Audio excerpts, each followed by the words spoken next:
Guys வணக்கம். இன்னைக்கு Pandian store சீரியலில் என்ன நடக்குது அப்படின்றத பார்க்கலாம். ஸோ ஃபர்ஸ்ட் சீன் என்ன காட்டுறாங்க அப்படின்னா, நம்ம நேத்தே பார்த்தோம் இல்லையா, கோமதி ராஜியை போட்டு திட்டிட்டு இருக்காங்க. ஸோ அந்த நேரம் மீனா உளறிடுறாங்க. ராஜியா வந்து கதிரை கட்டி வைங்கன்னு சொன்னா அப்படின்னு சொல்லிட்டு அப்படியே முழிக்கிறாங்க. அந்த நேரம் அரசியும் என்ன சொல்கிறா இவ அப்படின்னு பார்க்கும்போது, நீ விளையாடுமா, ஃபோனில் விளையாடிட்டு இருக்காங்க அரசி. நீ விளையாடுமா, நீ விளையாடு அப்படின்னு சொல்லும்போது கோமதியோட பேச்சு மாற்றணும் இருக்காங்க. ஏய் அதெல்லாம் கல்யாணக்கு அதெல்லாம் பேசாதடி, இவ டியூஷன் போனால இவ்வளோ பிரச்சனை வந்துச்சு, இவ டியூஷன் போனனால தான் ஒருவேளை இவளுக்கு காசு பத்தலையோ, நம்ம கொடுக்குற காசு பத்தலைன்னு சொல்லிட்டு தான் கதிர் வேலைக்கு போகிறான். அவள் எவ்வளோ கஷ்டப்படுறா, எல்லாம் இவளால் வந்தது தான், இவளை கல்யாணம் பண்ணதுக்கப்புறம் தான் என் பையனுக்கு நிம்மதியே இல்லை அப்படின்ற மாதிரி கோமதி பேசுகிறாங்க. ஸோ ராஜிக்கு ரொம்ப கோவம் வருது. அவங்க அந்த இடத்த விட்டு கிளம்பிடுறாங்க. ஸோ மீனா திட்டுறாங்க, அத்தை நீங்கள் எதுக்கு இப்போ அவளை தேவையில்லாமல் இழுக்கிறீங்க, உங்களுக்கு வந்து யார் மேலே கோபம் அவங்க மேலே காட்ட தெரியாது, உங்களுக்கு கதிர் மேலே கோபம் இருந்தால் உங்ககிட்ட கதிர்கிட்ட பேசணும், உங்களால் அவன்கிட்ட பேச முடியாது இருக்காங்க, ராஜா திட்டுறீங்களா அப்படின்னு வேல்டா கேட்டதும் நம்மளோட கோமதி இருந்துட்டு, இப்போ ஒன்றையும் திட்டுருவ பார்த்துக்கோ, ஒழுங்காக போயிரு அப்படின்னு சொல்லிட்டு நம்ம கோமதி கிளம்பிடுறாங்க.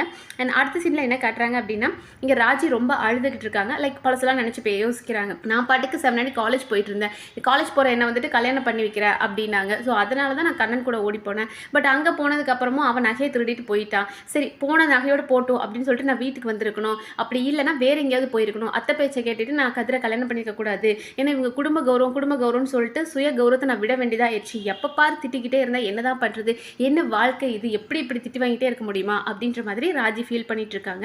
அண்ட் அடுத்த சீனில் என்ன காட்டுறாங்க அப்படின்னா, நம்ம மீனா அண்ட் செந்தில் தான். ஸோ செந்தில் ரொம்ப பாவமாக மீனா வந்து இந்த நாய்க்குட்டியை தடவி விடுற மாதிரி தடவிலாம் விட்டு, நான் இருந்தாலும் ரொம்ப பேசிட்டேன் இல்லை மீனா, உன்னை ரொம்ப கஷ்டப்படுத்திட்டேன், உங்ககிட்ட பேசாமல் நீ எவ்வளோ கெஞ்சும் போதும் நான் பேசாமல் இருந்தேன், அதுக்காக தான் நீ கோச்சிக்கிட்டு ஒரு நாள் ஃபுல்லாக வந்துட்டு பஸ் ஸ்டாண்டில் உட்காந்துருந்தேன், எனக்கு அதை நினைக்கும் போதே ரொம்ப கஷ்டமாக இருக்குது. இப்போ நீ ஆஃபீஸில் உட்காந்துருந்து ஏதோ ஒன்று யோசிக்கிறதா பண்ணால் கூட பரவாயில்ல, பஸ் ஸ்டாண்டில் எனக்காக இப்படி தனியாக உட்காந்து யோசிச்செல்லாம் எனக்கு நினைக்கும் போது ரொம்ப கஷ்டமாக இருக்குது, இனிமேலாம் அப்படி பண்ணாத, நீ இல்லாமலாம் என்னால் இருக்கவே முடியாது அப்படின்ற மாதிரி சென்டிமெண்ட்டாக பேசுகிறாரு. ஸோ நம்ம மீனாவும் ஆமாம் நீ வந்துட்டு பேசலை, அதுக்காக நான் வருத்தப்பட்டேன், நான் வந்து ரொம்ப கெஞ்சினேன், பட் நீ அதை கண்டுக்கல, அதுக்காகலாம் நீ வருத்தப்படு, ஆனால் நான் பஸ் ஸ்டாண்டில் ஒரு நாள் ஃபுல்லாக உட்காந்துருக்காகலாம் நீ வருத்தப்படாத அப்படின்றாங்க. ஸோ செந்தில் கேட்குறாரு, ஏன் அப்படி சொல்கிற, நீ ஒரு நாள் ஃபுல்லாக பஸ் ஸ்டாண்டில் உட்காந்துருந்தா தானே அப்படின் போது மீனா இருந்துட்டு, இல்லையே நான் 1 மணி நேரம் தான் பஸ் ஸ்டாண்டில் உட்காந்துருந்தேன் அப்படின்றாங்க. 1 மணி நேரம் தான் பஸ் ஸ்டாண்டில் உட்காந்து, அப்போ இது நேரம் என்ன பண்ண அப்படின்னு கேட்கும்போது, நான் ஷாப்பிங் போனேன் அப்படின்னு சொல்லிட்டு வந்து ஜிமிக்கியை காமிக்கிறாங்க. ஸோ நம்ம செந்தில் என்ன சொல்கிற, நீ தனியாக ஷாப்பிங் போன அப்படின் போது, நான் தனியாலாம் ஷாப்பிங் போகல, நான் ராஜி மயிலக்கா 3 பேர் சேர்ந்து ஷாப்பிங் போனோம், நல்லா சாப்பிட்டுட்டு அப்புறம் தான் நான் 1 ஹவர் என்ன பண்ணுறதுன்னு பஸ் ஸ்டாண்டில் உட்காந்தேன், இந்த பிரச்சனைக்கு ஃபுல் ஸ்டாப் வைக்கணுன்றக்காக தான் அங்கே உட்காந்தேன் அப்படின்போது, அடிப்பாவி அன்றைக்கி ராஜி கிட்ட வந்து நான் கேட்க சொன்னேன், கதிர்கிட்ட கேட்கும்போது ராஜி எனக்கு தெரியவே தெரியாது, அக்கா ஆஃபீஸ் தானே போயிருக்காங்க, எனக்கு தெரியாதுன்னு சொல்லிடுச்சு அப்படின்போது மீனா சொல்கிறாங்க, அவங்க எல்லாம் ஏன் ஆள், நான் சொல்கிறது தான் கேட்பாங்க அப்படின்போது நம்ம செந்தில், அடிப்பாவி எனக்கு டிமிக்கி கொடுத்துட்டு நீ ஜிமிக்கி வாங்கிட்டு சுற்றிட்டு இருக்கியா, ஏன்டி இப்படி போய் சொல்லி என்னை ஏமாத்தினேன் அப்படின்னு சொல்லும்போது நம்ம மீனா, என்னடா இதுக்கும் கோவப்பட போறியா அப்படின்போது, ஐயோ இல்லைம்மா நான் கோவப்படாமல் பேசாமல் இருந்தேன்னா நீ அடுத்த ட்ராமாவை கிரியேட் பண்ணிடுவேன், அதனால் அதெல்லாம் வேண்டாம், இனிமேல் இப்படி பண்ணாதம்மா அப்படின்ற மாதிரி அவங்க 2 பேரும் ரொம்ப அழகாக சமாதானம் ஆகிட்டாங்க. அண்ட் அடுத்த சீனில் என்ன காட்டுறாங்க அப்படின்னா, நம்ம மயில் கோலம் போட்டுட்டு இருக்காங்க, மீனா அப்படியே வேடிக்கை பார்த்துட்டு என்ன பண்ணுறீங்க அப்படின்ற மாதிரி வேடிக்கை பார்த்துட்டு இருக்காங்க. ராஜி வந்து ஹெல்ப் பண்ணுறாங்க. ஸோ மயில் சொல்கிறாங்க, நீ நல்ல வேலை மீனா மாதிரி இல்லை வந்து ஹெல்ப் பண்ணுறிய அப்படின்னு இவங்க பேசிகிட்டு இருக்கும்போது கரெக்டாக நம்ம கதிரும் வராரு. ஸோ கதிர் பயங்கர டல்லாக வராரு, ஃபுல் ட்ரைன் ஆகிட்டார், பார்த்தாலே தெரியுது.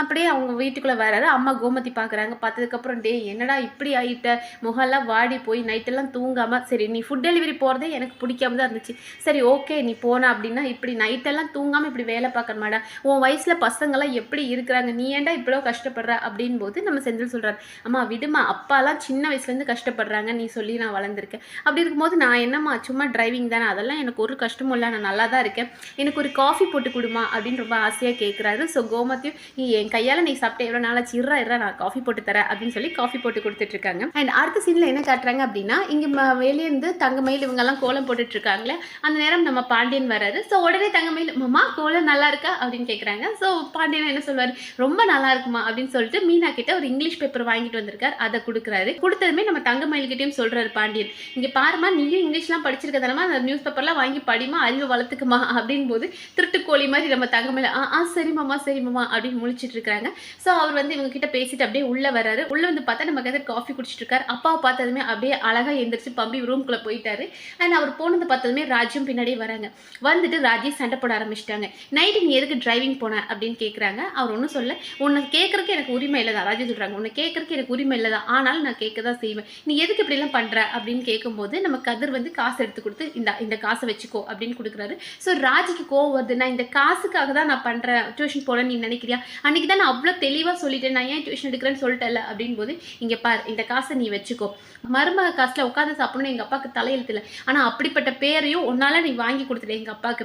அது உன் குடும்பத்து முன்னாடி எங்க அப்பா அசிங்கப்படுறதை என்னால தாங்கிக்க முடியாது. மறுபடியும் இந்த மாதிரி ஒரு பிரச்சனை வரக்கூடாது அப்படின்றதுக்காக தான் உனக்கு தேவைப்படுற எல்லா காசையும் நான் தரேன், இதை வச்சுக்கோ அப்படின் போது ராஜிக்கு ரொம்ப கோவம் வருது. ஏன்னா ராஜி என்ன இன்டென்ஷன்ல பண்ணாங்கன்னா அவனுக்கு ஹெல்ப் பண்ணணும்னு பண்ணாங்க. இவர் ஏதோ அவங்களுக்கு ரொம்ப காசு தேவைன்ற மாதிரி இவர் அந்த காசை எடுத்து கொடுக்கும்போது அவங்களுக்கு ரொம்ப கோவம் வருது. நான் என்ன இந்த காசுக்காக தான் நான் பண்ணனா, நான் எதுக்கு பண்ணன்றது கூட நீ புரிஞ்சுக்காம இப்படி நடந்துக்கிறியா? அண்ட் அது மட்டும் இல்லாமல் நீ இப்படி பண்றதுக்கு நான் திட்டு வாங்க வேண்டியதா இருக்கு. அத்தை என்ன திட்டிட்டு இருக்காங்க, நீ நைட்லாம் வேலைக்கு போனதுக்கு அத்தை என்ன திட்டிட்டு இருக்காங்க அப்படின்னு சொல்லி ராஜி ரொம்ப கோவமா சண்டை போட்டுட்டு இருக்காங்க. அதோட இன்னைக்கு எபிசோட் முடிச்சிட்டாங்க. ஸோ பாப்போம் நாளைக்கு எபிசோட்ல இன்னும் என்னெல்லாம் இன்ட்ரெஸ்டிங்காக நடக்குது அப்படின்றத வெயிட் பண்ணி பார்க்கலாம். அண்ட் இன்னைக்கு எபிசோட் பத்தி நீங்க என்ன நினைக்கிறீங்க அப்படின்றத கமெண்ட் செக்ஷன்ல சொல்லுங்க. அண்ட் இந்த வீடியோ உங்களுக்கு பிடிச்சிருந்தா சப்ஸ்கிரைப் பண்ணி சப்போர்ட் பண்ணுங்க.